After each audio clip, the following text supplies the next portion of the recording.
এইখন কি কাগজ আপোনালোকে চিনি পাইছেনে? এইখন হৈছে ইণ্ডিয়ান গেছৰ অৰিজিনেল কাগজ। মোৰ গেছৰ বহীখন হেৰুৱাৰ বাবে মই গেছ এজেঞ্চিলৈ যাবলৈ ওলাইছোঁ। তাত যোৱা তেওঁলোকে মোক কেনেদৰে কি কৰিব লাগে সকলো বুজাই দিলে। তেওঁলোকে যি কৈছিল সেইমতে এখন দৰখাস্ত লৈ গোলাঘাট থানা পালোহি।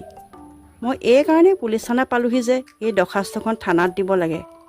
থানাৰ পৰা এটা ৰিপৰ্ট লিখাব লাগে কাৰ্ডখন হেৰাল বুলি।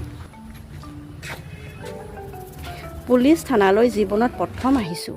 থানাত দৰখাস্তখন দিলোঁ, পাছদিনাখন ৰিপৰ্টটো দিলে।